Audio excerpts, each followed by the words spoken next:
Welcome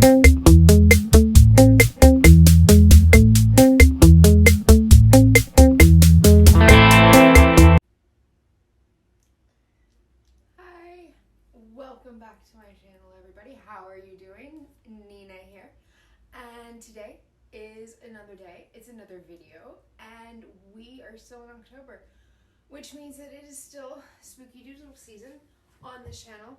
This entire month I have been bringing you spooky doodles. I've doodled a ghost, I've doodled a jack-o'-lantern, and today I am doodling a witch's hat. This is me trying to dress like a witch. I didn't very much do a good job. I apologize to anyone who actually considers themselves to be a witch. This is what I had, trying to be practical and not spend a lot of money on things. Anyway, to the point.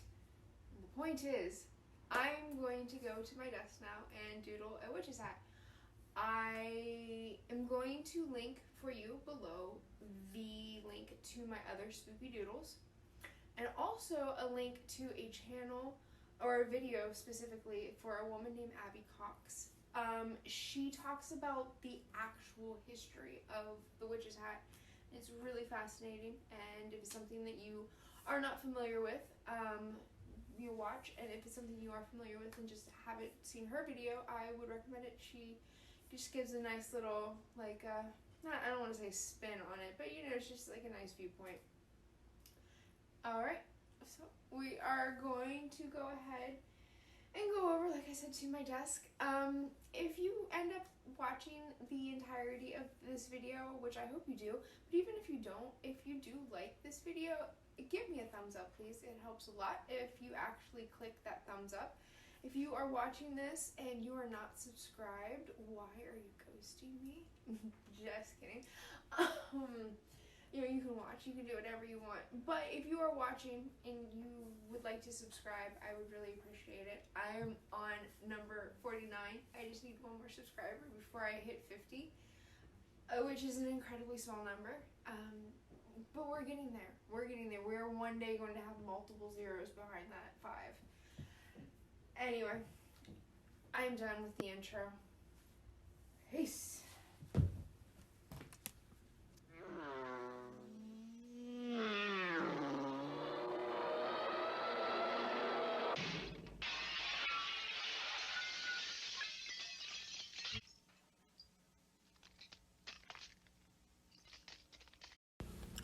Welcome to my desk view. Voiceover Nina here. Alright, we are going to start with a general sketch in the sketchbook. I find that lately this has been helping me more so decide what I don't want to do, weirdly enough, rather than what I do want to do. My fake $100 bill for my bookmark. Wish that was real. Anyway, these are some doodles that I've done in the past for witch hats. As you can see in this very first one, I used green for the ribbon, and then I curled the point of the hat. Kind of gives it that Wicked Witch of the West, Emerald City, Wizard of Oz vibe. And then the second one is a little bit more like what I will be doing today. As you can see, I used magenta or wine for the ribbon, and then there's the feather, which is a different addition and something I will be doing today as well. And I like doing more of like the cabin-y witch, rather than the city witch, which I feel would have just a plain black hat. The ribbon and the feather gives it a nice touch. Okay, so I'm going to start sketching. And like I said, sketching for me lately has been more what I don't want to do. As I started doing this, I realized I did want to change it up a bit and didn't want it to look exactly like the red doodle. So I'm going to come in and start with the center of the hat or the brim, I'm sorry, to give it a nice flat shape. You remember, you want the dimension to kind of equal the same in both the back and the front. I put the center of the hat in the center of the hat. And with the feather, you have to kind of remember your perspective.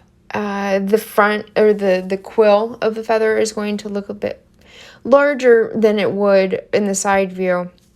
And also the part of the feather that is furthest from you is going to be closer to the center of the feather.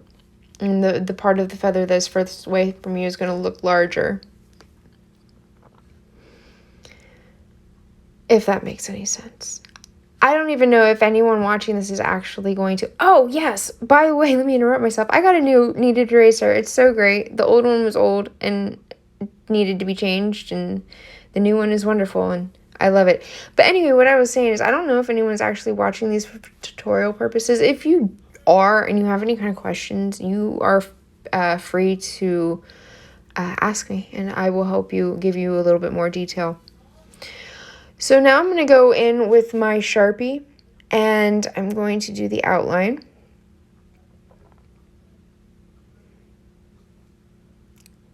And it's just a normal Sharpie. It's kind of a fat nib. And then I'm going to use a Faber-Castell in a medium point, and I'm going to use that for the center of the feather.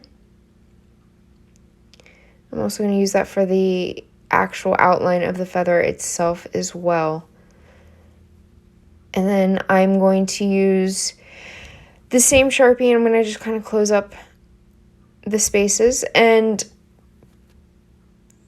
going to then erase all the lines away.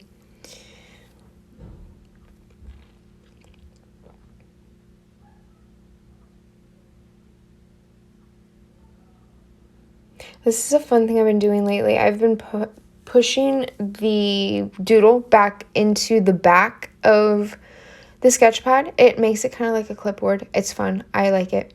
Okay, so I'm going to take another Faber-Castell, and this is a fine point. And I'm going to kind of make the texture, the inside of the feather. And then this is another Faber-Castell. It's a soft brush nib. I'm going to use that to color in the feather. What's nice is it's not that saturated, as you can see. And so it allows those small lines that I had done previously to show through. And then I'm just going to go in with the gel pen and brighten up the inside of the feather. So I changed my mind so many times on what color I wanted the ribbon to be. I think that's the 4th color that I've had in my hand so far. It's number 5. I even pulled out my swatch binder, and then we finally came out with one. That nice sapphire. So I have a little swatch binder, and it helps. I numbered all of my Sharpies and then swatched them. That way, if I'm kind of unsure of what it looks like on paper, I can go in and remind myself. It's a really helpful tool, and I recommend it if you work with markers or colored pencils or anything like that. Okay, and I'm just going to color in with the same Sharpie that I used for the outlining. And a really good tip with Sharpie is to not go over the same line over and over again. I do kind of the snaking motion, and it helps to keep everything the same color, the same shade. Also, working in chunks helps, because a really good key is to keep a consistent hand pressure. And if you're working in a smaller area, that is easier to do.